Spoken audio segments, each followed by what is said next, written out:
नमस्कार दोस्तों, स्वागत है आपका हमारे चैनल में। दोस्तों, हम आपको चैनल के माध्यम से आपके स्वास्थ्य के समाधान के बारे में आपको हम जानकारी देते हैं। बहुत सी शारीरिक समस्याओं को दूर करने के लिए हम आपको बहुत से घरेलू उपाय बताते हैं। दोस्तों, आपका सुखी जीवन और सही स्वास्थ्य ही हमारा उद्देश्य है। आइए दोस्तों, आज हम आपको इस वीडियो के माध्यम से बताते हैं इस बीमारी को भूत प्रेत की बाधा न समझें। जी हाँ दोस्तों, जीवन में कभी कभी ऐसी समस्याएं आ जाती हैं, हम शारीरिक तौर पर बहुत प्रकार की तकलीफ़ें भोगते हैं और अंधविश्वास के चलते हम ऐसी बीमारियों को भूत प्रेत का कारण मान लेते हैं। दोस्तों, आज हम बात करेंगे मिर्गी के बारे में। मिर्गी एक ऐसा रोग है जिसमें व्यक्ति अचानक अपना होश खो देता है। कुछ लोगों को चक्कर आने लगते हैं और कुछ लोगों के मुंह से झाग भी निकलने लगते हैं। जबड़ा मजबूती से चिपक जाता है, पूरा शरीर कांपने लगता है। दोस्तों, मिर्गी के दौरान बहुत से लोगों का मल मूत्र भी निकल जाता है और मूर्छित होकर जमीन पर गिर पड़ता है। बहुत से लोग इसे भूत प्रेत या ऊपरी बाधा मानते हैं, जो कि गलत है। आपको बता दें कि मिर्गी तंत्रिका तंत्र का रोग है। इसमें एपिलेप्सी अटैक आ जाता है। ऐसा बिल्कुल नहीं है कि इस समस्या से पीड़ित लोग इसका उपचार नहीं कराते हैं, लेकिन वो लोग एलोपैथिक एंटीबायोटिक दवाओं के माध्यम से इस रोग को जड़ से ख़त्म नहीं कर पाते हैं और वो इन दवाओं के माध्यम से इस रोग को थोड़ा दबा लेते हैं और कुछ समय के लिए इस रोग से छुटकारा पा जाते हैं और उस रोग को जड़ से ख़त्म करने का काम नहीं हो पाता है। यही कारण है कि जब तक दवा लेता है वह व्यक्ति तब तक सही रहता है और जैसे ही उसने दवा को छोड़ दिया फिर से उसे मिर्गी के दौरे आने शुरू हो जाते हैं।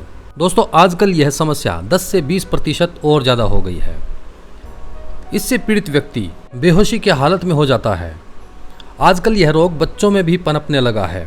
तो दोस्तों, आइए आज बताते हैं आपको कि मिर्गी का दौरा किस कारण से पड़ता है। दोस्तों, इसका मुख्य कारण होता है अधिक मानसिक दबाव और अधिक शारीरिक परिश्रम। किंतु यह सर पे चोट लगने, तंत्रिका तंत्र के कमजोर होने पर, मानसिक रोगी होने पर, अधिक मात्रा में शराब पीने पर, पाचन तंत्र में गड़बड़ी होने पर, औरतों में मासिक धर्म में गड़बड़ी होने पर और मस्तिष्क में ऑक्सीजन की कमी से भी यह रोग पैदा हो जाता है। आइए दोस्तों, बात करते हैं इस मिर्गी दौरे के उपचार के बारे में। दोस्तों, इस रोग में अगर प्राकृतिक उपचार की दृष्टि से देखें, मिर्गी का दौरा तब पड़ता है जब शरीर में खान पान के दौरान विषैला पदार्थ इकट्ठा हो जाता है।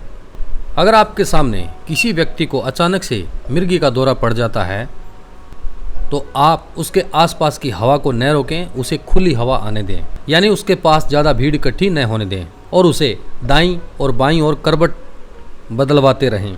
उसके जकड़े हुए मुँह को खोलें, उसके मुँह में कोई सॉफ्ट कपड़ा या कोई ऐसी वस्तु रखें जिससे उसके दांत फिर से न जकड़ें, क्योंकि मिर्गी का दौरा आने पर उसके जबड़े चिपक जाते हैं। इनके बीच में रोगी की जीभ भी आ जाती है जिसका कटने का खतरा रहता है।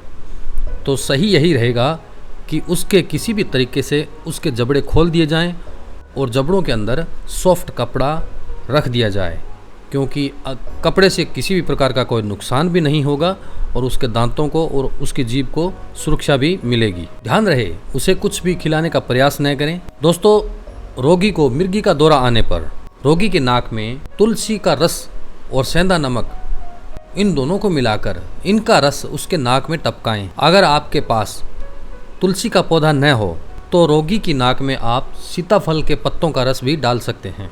मिर्गी के रोगियों को समय समय पर करौंदे की पत्तियों की चटनी खानी चाहिए। मिर्गी दौरे में यह बहुत ही लाभदायक है। सफ़ेद प्याज, जी हाँ दोस्तों, मिर्गी के दौरे आने वाले व्यक्ति को रोज़ाना 1 चम्मच सफ़ेद प्याज का रस प्रयोग में लेना चाहिए। इससे मिर्गी के दौरे आने कम हो जाएंगे और धीरे धीरे खत्म होने लगेंगे। मिर्गी के दौरे के बाद व्यक्ति को होश आने के बाद में उस रोगी को शहतूत, सेव और उसमें थोड़ी हींग मिलाकर रोगी को पिलाएं। उससे मिर्गी का प्रभाव कम होगा और वह जल्दी से सामान्य होने लगेगा। आइए इसके अलावा और उपाय बताता हूँ। रोगी को पानी में पीसी हुई राई, लहसुन, नींबू रस व हींग में से किसी भी एक चीज़ को सूंघाया जा सकता है। यानी आपके पास इन चीज़ों में से अगर कोई भी एक चीज़ है तो मिर्गी के रोगी को आप सूंघा सकते हैं और उसे सामान्य स्थिति में ला सकते हैं। इसके अलावा आपको बताते हैं खाने के बारे में। मिर्गी के रोगी को हरे मूंग की दाल, अरहर की दाल ऐसा सुपाच्य भोजन दें जो कि जल्दी पच जाए। मिर्गी के रोगी को चोकर के साथ गेहूं के आटे की रोटी देने से उसे मिर्गी में बहुत फ़ायदा मिलता है। यानी आटे को हमें छानना नहीं है, बिना छाने उसके अंदर चोकर जो होती है उसके साथ ही रोटी बना के और मिर्गी के रोगी को खिलाएं। इससे बहुत फ़ायदा होता है। जहाँ तक फलों की बात है तो मिर्गी के रोगी को आम, अनार, संतरा, सेब, नाशपाती और अंजीर का सेवन ज़्यादा करना चाहिए और इन्हें अपने नाश्ते के दौरान दूध व अंकुरित दालें खानी चाहिए। और मेवों के अंदर रोगी को काजू, बादाम व अखरोट का सेवन करना चाहिए। तो दोस्तों, इस प्रकार का हम अगर भोजन खाएंगे और ऐसी डाइट को हम रखेंगे तो हमारा तंत्रिका तंत्र मजबूत होगा, हमारी पाचन शक्ति मजबूत होगी और इसके कारण हमारे शरीर में किसी भी प्रकार का कोई विषाक्त पदार्थ पैदा होने से बचेगा। हमारे शरीर में किसी भी प्रकार का कोई भी जहर पैदा नहीं होगा और हमें मिर्गी के दौरों से राहत मिलेगी। उम्मीद करता हूं कि आपको हमारी यह वीडियो पसंद आई होगी। प्लीज़ हमारे चैनल को सब्सक्राइब कीजिए। धन्यवाद।